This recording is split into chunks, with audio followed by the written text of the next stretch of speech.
Welcome to the Everything Coworking podcast. This is your host, Jamie Russo. So last week on the podcast, we introduced the new rules of engagement for coworking spaces. And I shared some of the big buckets of ways in which we are looking at our business and questioning everything. So one of those buckets was what you sell or your product mix or however you want to refer to that. So we introduced that at kind of a high level in last episode. So I thought on this episode, I would take a little bit of a deep dive into what that looks like, what some operators are experimenting with and finding success with, to give you kind of some specific things to think about that you might implement into your business. So we're going to talk about a few kind of themes: flexibility, privacy, the HQ model, which I introduced last week and realized you may not be very familiar with what that was. I wasn't until I worked on the broker course with Kane Wilmot. And then other models that are becoming popular and other sources of revenue. And these are all examples of things that I hear from talking to operators every month in our flight group program, in our community manager university, in our startup school. So let's talk about flexibility. So I think we've always been about flexibility, but COVID-19 has really accelerated our need to respond to market demand differently because that demand has shifted a bit. So one aspect of this is the full-time commitment. So I used to talk a lot about just make everybody be a full-time member, right? They're paying for access. You can't pay for part-time access to your local gym. You need to be an actual member. The challenge I think we're seeing is that there are a lot of folks out there who are interested in co-working and are trying to figure out what the new normal looks like. How often are they going to be in an office? How often are they going to be at home? And they simply can't, in their mind, envision getting close to full-time use of a co-working space. They're balancing too many different sort of needs and requirements on how they spend their day. So sometimes they can be at home. Sometimes they can be in the co-working space. Sometimes they might need to be, if they're an employee of a company, they need to be somewhere else.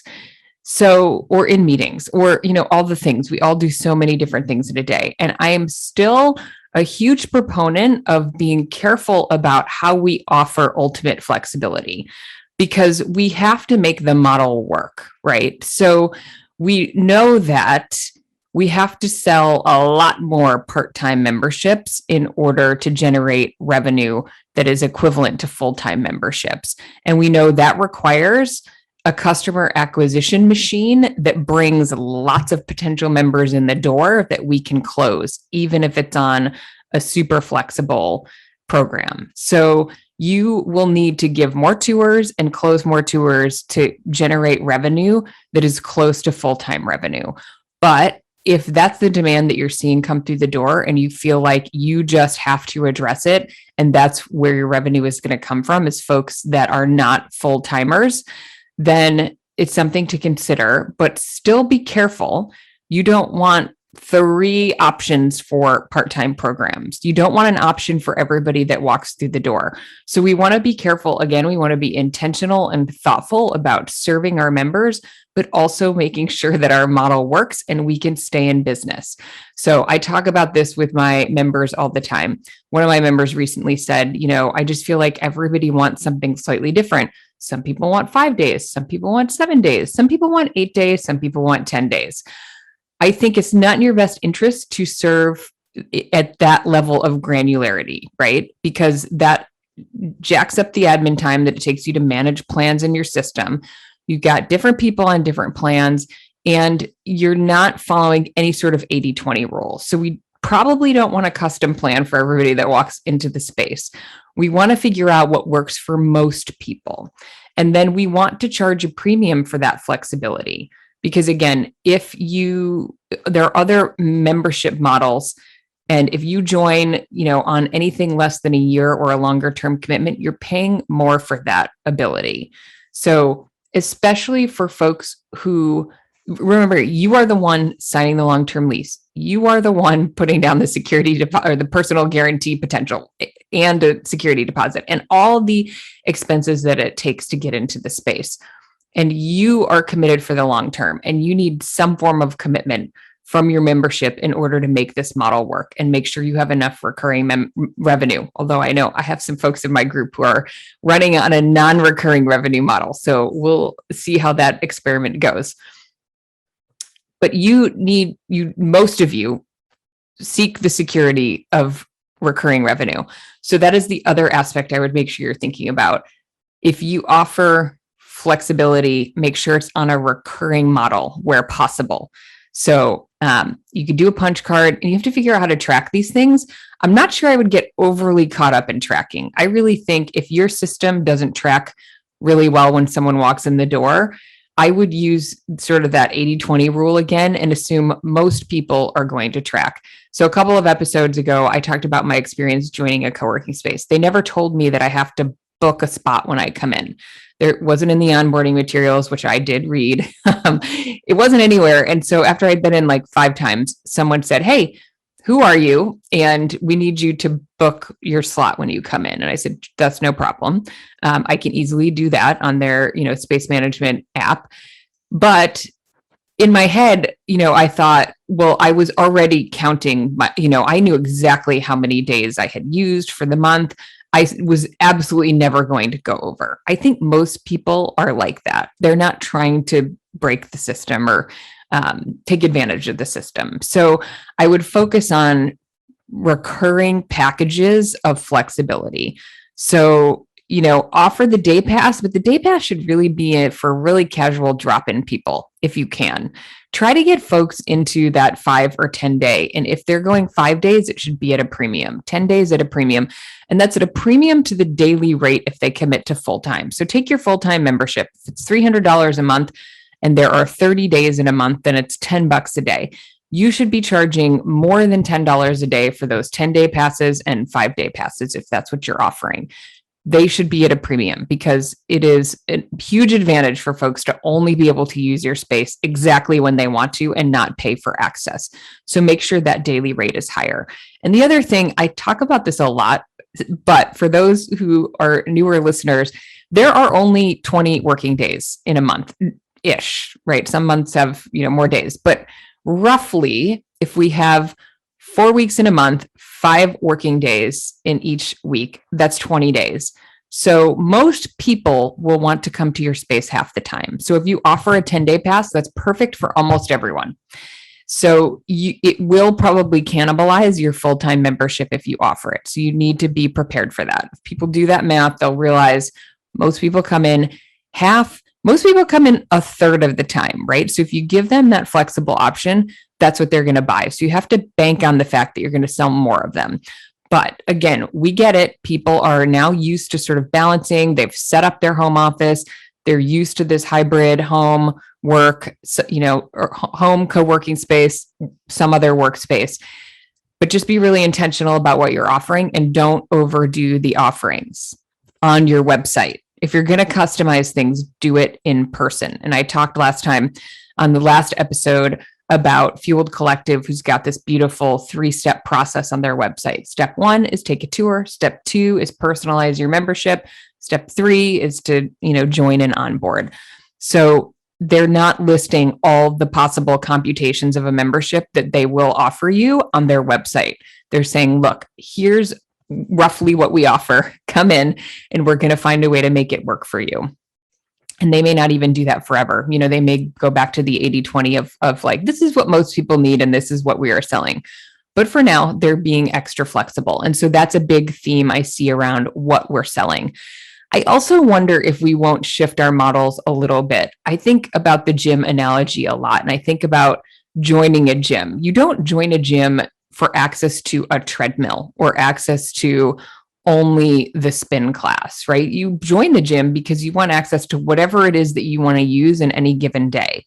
And in co-working, we tend to sell access to a particular aspect of the space. You join, you get access to a hot desk. You join, you get access to a dedicated desk. You join, you get your own office. There's no mixing and matching. There's no like using what's useful to you for that day. And that is just not a super typical model elsewhere. So I think we'll start to see a little bit more of this idea of like, look, come in and use what's useful to you, and we can figure out a way to charge you for that. Again, I don't have a great example of folks that are doing this, except the mixing and matching of the product. And I talked about this in the last episode a little bit. So this is both for individuals and corporate users. It can be really useful. So we recognize that some days you have heads down work to do, and some days you have 16 Zoom calls. And if you have 16 Zoom calls, you cannot do that in our open space, and you cannot do that in our phone room. So we need to give you a solution for that. Otherwise, you're not coming in. And the mixing and matching works out really well because I think we have a budget resistance to committing to a full-time office if that's not what we need most of the time, if we only need that some of the time, and especially if we work for a corporate employer and we have to pay out of pocket. Small business owners are used to paying for office space and meeting space and those things out of pocket. It's an expense they plan for, and it's not sort of painful to do it because it's just they expect it. They feel like it's normal. Our corporate users probably don't yet feel like it's normal that they now have to use their disposable income to pay to leave the house to work. And if their employer's not paying yet, then that is just, it's tricky, right? So offering them the ability to get access to private space when they need it, but try to keep their budget lower than having to commit to a full-time office may work for them. So we're seeing these mix and match like 5, co-working days and access to 1 day a week in an office for X amount. And so this requires you to set aside an office that has, it's variable. So you will try to sell it, for more. You're trying to get more out of that office in terms of revenue and in terms of usability for your members. So I think one thing we want to think about is there is the, sort of economic optimization. And then there's out of a particular asset, like an office, but then there's the overall membership optimization. So can you take an office out of the full-time commitment inventory and let it be variable so that you can sell more open space memberships? So you have to kind of look at the numbers and experiment with that a little bit. Some folks are doing really well on both fronts. They're monetizing offices. I talk about the team, Dan and Shell at the Post. Often we have other members of our community who are doing the same thing. They're overselling those variable offices, and they're getting more than they would be if it was a fixed asset going to one member for the month. And it allows them to take on more members because those members are getting access to the shared office that fits their budget and meets their needs. So the shared private office, the co-working access plus bucket of office hours, the less than full-time commitment.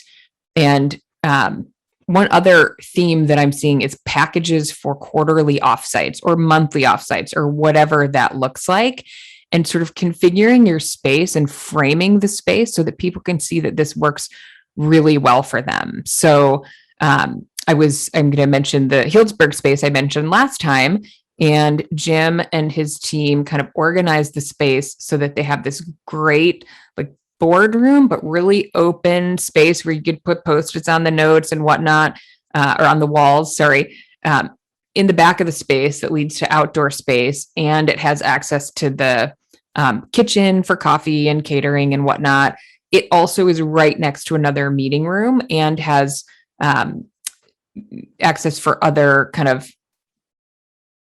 flexible space. So basically you could sort of take the whole back of the space if you were coming in for an offsite, and you could have some private space in meeting rooms. You could have some brainstorming, like bigger boardroom type space. You can have access to the kitchen space. And so you could get a lot done in that like nook, and he can sort of package that and frame it as exactly what you need for your company's offsites, where you need creative time and you need, kind of private meeting space. So I think framing what you have in your space and how it fits the needs of our users is also a real opportunity. Hey, I just wanted to jump in really quickly before we continue with our discussion if you're working on opening a co-working space, I want to invite you to join me for my free masterclass, 3 behind the scenes secrets to opening a co-working space. If you're working on opening a co-working space, I want to share the 3 decisions that I've seen successful operators make when they're creating their co-working business. The masterclass is totally free. It's about an hour. It includes some Q&A. If you'd like to join me, you can register at everythingcoworking.com/masterclass. If you already have a co-working space, I want to make sure you know about Community Manager University. Community Manager University is a training and development platform for community managers, and it can be for owner operators. It has content, training, resources, templates from day one to general manager. The platform includes many courses that cover the major buckets of the community manager role, from community management, operations, sales and marketing, finance, and leadership. The content is laid out in a graduated learning path, so the community manager can identify what content is most relevant to them depending on their experience and kind of jump in from there. We provide a live brand new training every single month for the community manager group. We also host a live Q&A call every single month so that the community managers can work through any challenges that they're having or opportunities, get ideas from other community managers, build their own peer network. We also have a private Slack group for the group. So if you're interested in learning more, you can go to everythingcoworking.com/community manager. And then this is related, but addressing needs for privacy. So a big complaint I continue to hear is how hard it is to sell open space. I think this has always been harder, right? It's harder to sell open space depending on your community. And there are folks who sell open space really well. We had Tessa from the Quench Club on, and she has a lot of open space. She's this really unique community and has framed it as a work club and is drawing people in. And I had another member of my one of my co-working groups that was working out of her space. And she said the place was like jamming. There are tons of people in the open space. So there are examples of folks who are doing well with this. And it tends to be something more subjective that they're doing or framing, or the strength of the community or something they've got going on there. But an easy fix to selling more open space is to have more phone rooms. This sounds simple, but I know we're hesitant to make the investment in those sometimes. And I have other members of our flight group program who can literally see the switch flip. They put in the phone booths, and when they do tours, people see those phone booths and are more likely to take a dedicated desk or a hot desk because they know they have a place to go make those phone calls or the Zoom call. And it's super important. We have to have access to those, and they have to be usable. I mentioned a couple of episodes ago, the place that I joined, the phone room is not usable in my opinion, because this is super, super simple, but the table is much lower than the seat. And so I have to look down, and I look not great when I look down into a camera, right? It's not a good angle, and it's uncomfortable. It hurts my back. So I can't sit there for very long. And I know they don't want you to sit there for very long, but on the other hand, this is what people need, right? So some of my members are changing their phone booth limitations to 2 hours instead of 1 hour. And so we have this, this mindset of don't let people stay in the phone booth too long, make it uncomfortable. Well, do you want it to be usable? Or, I get it. We don't want somebody to park in there for 4 hours a day, but we want people to be able to join and use our hot desk memberships. And I always remind folks, you have to have a very specific role in your work life to not need to take phone calls or Zoom calls. And that's a small segment of people, right? That don't need to be recording like I'm doing now, or on a client call, or on some sort of Zoom call. And I'll use Jim's example again, because I just happened to be there. People were taking Zoom calls out in the open because I don't think he had the white noise. The space that I joined has the white noise. And so I think I could do certain types of calls in the open space, but I'm not going to take like one-on-one mentorship calls in the open space. I feel like that's not appropriate. Most people are not going to do that. But if you have a quick check-in with a team member or whatever, if your space, sort of supports it, sometimes you can. But in general, it's not usually super comfortable. And so you want to have phone rooms, and those can make a big difference if you have a lot of open space. Because if you don't have privacy, it's expensive to add. But one thing I will mention that folks are doing, and I have to say I was pretty skeptical of this use case. I had a startup school member that did it, and I said, I've never seen this done before. I don't really know if that's going to work. Is the concept of private dedicated desk rooms. So you take a take a larger office, maybe it's 5, or 5 seems like a good number to me. And the dedicated desk, so you put desks in the office, and you don't sell the office to one team. You sell it to individuals who want a dedicated desk within a private office. So sometimes they're going to be there together, but probably they won't all be there at the same time because of how usage of the space works. So maybe half of them are there at any given time. So you're still competing if you're on a phone call and that kind of thing. But I think it's that some people simply do not want to work in a very large open space. It doesn't fit their personality and how they work best. And so I've seen a number of operators test this, and it's going really well. And some of them are making those rooms really nice. Beautiful artwork on the walls, nice paint on the walls, extra monitors on the desk, which people really like. They style the space and they make it really attractive and compelling. Really, the usual nice chairs, nice desks, and those are working. And I was talking to one operator who said that they had someone join who joined because they had that option. So might be something to test. If you're sitting on a team suite that's not moving, you might make it a dedicated desk room. And again, providing access to offices through mix and match options and phone booths. So one of the other sort of ideas around what you sell that I wanted to share is the HQ model. And I talked about this on the podcast last week as an offering that generally larger operators are offering for those small business, corporate groups that need more space and want some privacy.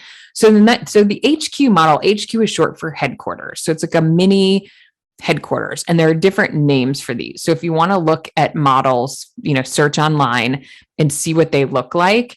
Expansive has a Smart Suite brand. Industrious has a brand called Canvas. WeWork runs this model. IQ, which is Kane Wilmot's company, they do HQ by IQ, so you can Google that. Hub Australia offers team suites. Launch Workplaces offers move-in ready team suites. And then there are independent operators who are doing this within the building. The Post in Tucson is offering this model. And so the HQ model is separate space. It's separate physically from your co-working space. It may even have a separate entrance, which a lot of folks like. So this is for the company that wants to be sort of adjacent and involved with co-working, but is too big or wants their own culture or their own entrance or their own branding and their own kind of configuration outside of the shared workspace. So it's private to them, but they have access to the co-working space. The space is generally furnished. The space is tech ready, and the space gets one point of contact, which might be your community manager, to help manage the space. So it's managed/serviced private space. So it's different from a spec suite. So you probably heard that term.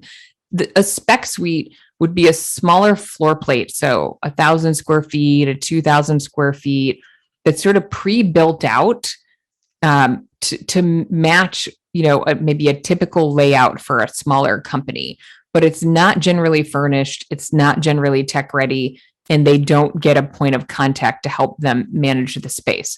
So if they have a problem with the internet, that's their problem. They have to get the internet set up and installed on their own. Whereas the HQ model, the co-working space is still managing and servicing that space. They may not be making the coffee and doing supply orders, but they're one point of contact. If they need something, that member is coming to them versus going to the landlord or having to call the internet company on their own. And they're helping furnish it and configure it. And we talked last week on the episode about how there are companies like Feather, Court is doing this. There are furniture as a service companies that are helping to support this model, by having more on-demand options that you can get into the space that meet the needs of the member. So maybe the member needs a space for 40 people and they want, a mix of hot desks, meeting rooms, and some phone rooms, might be typical. If they need a boardroom, they don't need their own boardroom. They can share the boardroom in the co-working space. If they do an offsite, once a quarter and they have more folks come in from another location, they can do that in the co-working space. If they host events, they can do that in the co-working space.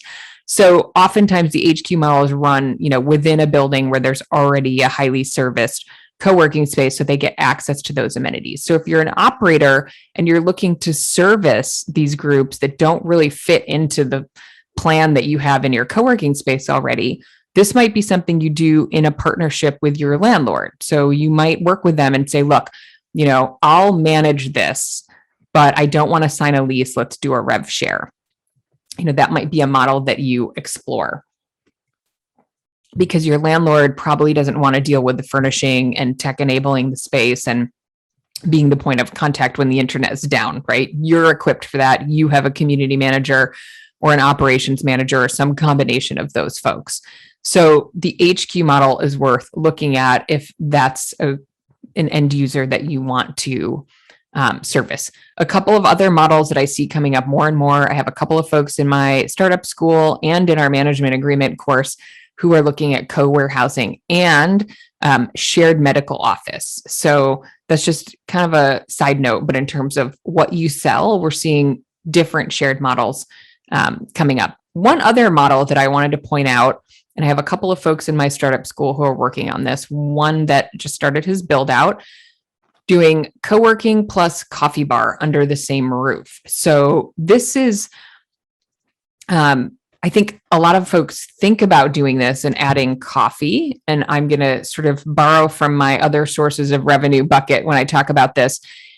Coffee is a very, very location sensitive model. So you have to be in a very high foot traffic area, which may mean that that doesn't also work for co-working. So, but if you want to do a smaller co-working space and sort of subsidize that model with revenue from a coffee house, and you find a really great, high traffic area in which to do that, that may be a way to make it work, because our sort of main street co-working spaces often struggle with finding enough space to get the model to work the way we want it to, right? A 2,000 square foot space is really challenging if you want to staff it. So you can share the staff with the coffee bar or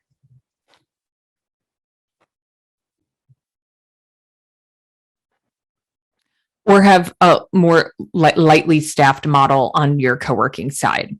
And then you can go heavy on the offices on the co-working side because you've got lounge areas that maybe some are reservable on the coffee bar side.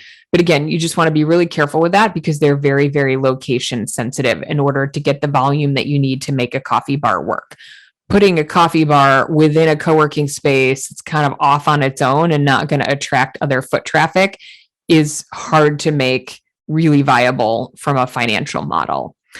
I have another member who actually just integrated a coffee delivery kiosk into his space. So he's partnering with a local coffee operator who does coffee delivery. And this took me by surprise a little bit because it never occurred to me to order coffee, but he said they have an app and delivery is a really popular way for people to get coffee these days, which probably happened during COVID, right? So he said, if he can set up this kiosk, he can serve his members who want cappuccinos or other espresso drinks, then the barista can handle that. But the barista's salary is paid by the delivery model, which I thought was really interesting. So that kind of transitions into our next kind of bucket of what you sell, which is other sources of revenue. And this kind of always comes up for co-working spaces.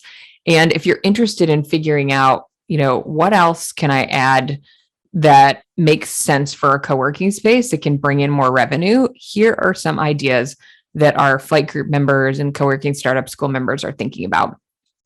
Vending Snack Bar seems simple, but I've heard a lot of folks say they're experimenting with this and it's going well. It's a convenience if you're in more of an office park environment where you're not really walkable to other food and beverage. You're not right next door to the Starbucks or or some other place to get food. Of course, people can get delivery, but sometimes, even that's a hassle and it can be really expensive to order in lunch. And so they have, basic like hard-boiled eggs is a popular one that one of our members had mentioned. And I trend towards the healthier options. One of the GWA members mentioned recently that they were doing really well with vending, although she did say it's location specific to some extent. She said vending does really well in some of their locations, but not in all of their locations. But she said the vending company told her that the most popular vending item is Pop-Tarts. And so if you want to sell more vending items, you want to stock Pop-Tarts. This is not for the good of the health of your members, for sure. But having more of a fresh snack bar. And so some of these things they're stocking, so different models, right? You can sort of lease equipment and get it stocked, or you can lease the equipment and stock it yourself. And one of my members is, doing the Costco run and stocking it themselves. And they have a partnership with some local like sandwich salad folks. He is quick to caution that now you're managing spoilage if you have fresh food, like things like hard-boiled eggs, right? So you have to kind of understand your volume. And he said it's taking them a couple of months to kind of get up to speed and figure out, how to manage all of it really well. But folks are having some success with that. Another big topic of conversation in our groups has been VA services. So offering extra support to your members. This can be tricky because we're already struggling to, attract and retain community managers. So adding, another resource that we need to recruit and retain can be challenging, but we have a lot of folks in our space who can use help on their businesses in sort of more of an ad hoc or light option. So again, here I would say, make sure you're selling recurring, different folks in our groups do it in different ways. I really like the recurring package model. So that would enable you to commit to a VA. You could start with, say, 20 hours a week, part-time, and then sell 5-hour-a-week packages to your members. You need to sell 4 of them to pay for this person. And then you take, the extra fee. So maybe you bill this person out at $25 an hour. You're paying her $20 all in. You would take the incremental 5 and, you're just providing her as access. You do have to manage the onboarding of the member. One of the things that came up was teaching members how to use virtual assistants. So helping them understand, what do they even do with a virtual assistant? That can be a heavy lift for a new business. And then managing sort of time tracking and invoicing. So you want to be careful that you're charging enough to kind of account for that extra admin time. And then, of course, our usual, virtual office, digital mail, charging for Google My Business listings, et cetera. So just to kind of recap here, we talked about what we sell and rethinking some of the aspects of what we sell, offering flexibility through, open space plus bucket of office hours, for example, providing more privacy. So dedicated desks within offices, more phone booths. We talked about the HQ model as a different way to serve members that you may not be attracting at this point. We talked about other models like shared medical, co-warehousing, adding the coffee bar, which also falls into sources of revenue, vending, VA services, virtual office, digital mail, and adding that coffee bar if it makes sense. So just some food from thought in terms of what we're hearing about. We are going to open registration for our operator membership, which currently we call our flight group. If you're interested in joining us and want access to what other operators are up to and be able to engage in those conversations and ask questions and hot seat and bring things to the table, we're also going to shift to a big focus on implementation and helping folks know what they need to get done in their business and actually get it done. Make sure you're on our mailing list. You can go to our website and get on our mailing list. And we are going to open that up November, December of 2021. So thanks for joining me today. And next week, we're going to continue our discussion about the new rules of engagement. And we have some great interviews coming up as well.